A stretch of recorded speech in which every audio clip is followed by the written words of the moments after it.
Hello, welcome to Learn to Knit Online. My name is Alice and I'm your knitting teacher, and today we're going to talk about how to measure swatches and check your tension.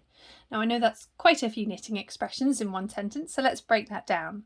A swatch is a test piece of knitting. Here we have my swatch, a test piece of knitting so that I can check my tension, which means how many stitches and how many rows I am producing per centimetre. So the reason we need to understand that is because every garment that we make has a scale. We know, for example, that the arms of a jumper, depending on size, but the arms of a jumper have to be X amount of centimetres long. If we were free to knit as much as we wanted, then we'd have very long sleeves, not perfectly measured sleeves.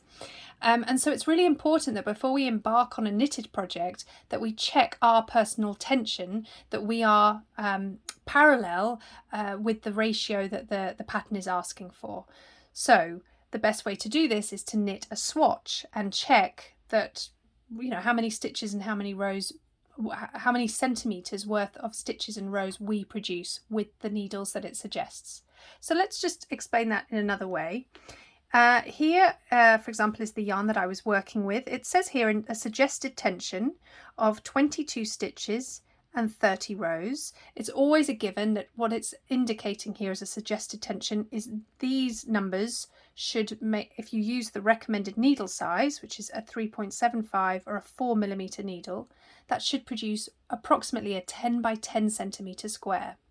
So if I used a 4mm needle, I don't know if you can make that out written on there. I used a 4mm needle and I cast on 22 stitches and I knit 30 rows. So I should roughly have here a 10 by 10 centimetre square. So technically you would think, well, I just need to measure the top and I need to measure the side, and that's that. I can determine whether it's right or not. In fact, it's really common that our first and last stitches are loose or tight. Our cast on might be a bit tight, our cast off might be a bit loose. So it's actually better to measure within the centre here, because this is the most authentic guide to your tension, your knitting tension. So I'm going to take, I've got this ruler here that you can buy at any knitting stores. As you can see, it clearly tells me centimetres and inches, and a nice clear section here so that I can measure them out.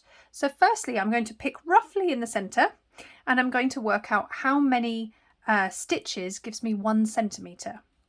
So if I line this up here with a stitch, you can just make out possibly there's 1 stitch. You can also find a blog post on the website that shows you very clearly how to count stitches and rows. So here I've got 2 stitches. That gives me 1 centimetre's worth. 2 stitches gives me 1 centimetre. And if I wanted to double check, I can have a look along. 1 to 2 centimetres is 1, 2 stitches again. So 2 stitches using the 4mm needles gives me 1 centimetre worth. So next I'm going to check my rows. Let's see again, if I line this up with a stitch, 1, 2, 3. 3 rows gives me 1 centimetre's worth. So that means that if I wanted to achieve this 10 by 10 centimetre square, I know that 2 stitches gives me 1 centimetre. So that means that I would need to cast on 20 stitches using these needles. That would give me 10 centimetres. And in terms of rows, if I wanted to achieve 10 centimetres, that's 1, 2, 3 rows gives me 1 centimetre, so I'd need to knit 30 rows. That should give me roughly a 10 centimetre square. Now, again, it's not about me making lots of perfect 10 centimetre squares, but once I've nailed that, once I've actually matched the tension that the pattern is asking for, or the ball of yarn, if that's what you want to match, once I've nailed that, then I'm free to knit away.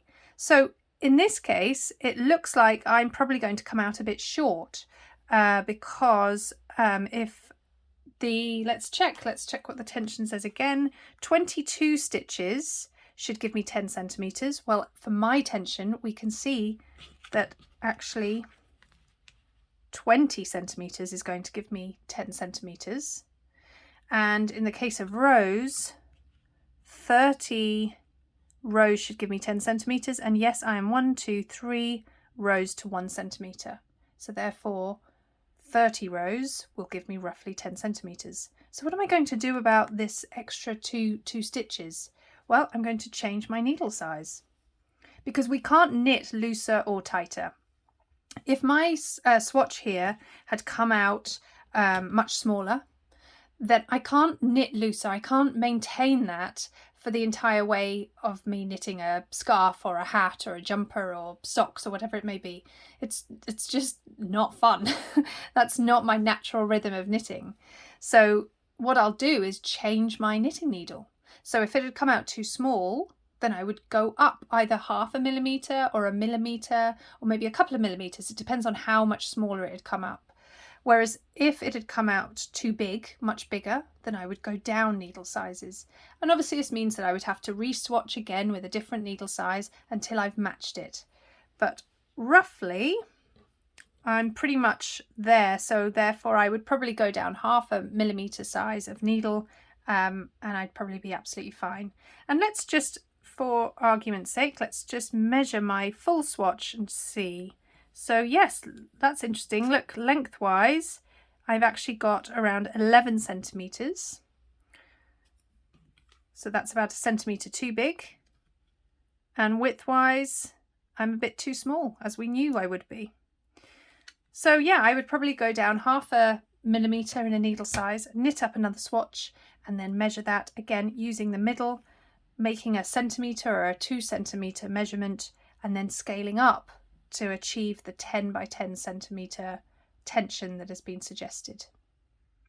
I hope that makes sense. I'm also going to write a blog post to accompany this, so that hopefully that'll answer any questions. But always feel free to send me questions, and you'll find all sorts of tips and tricks, videos and tutorials here on the website, along with a load of blog posts that break everything down. Thank you.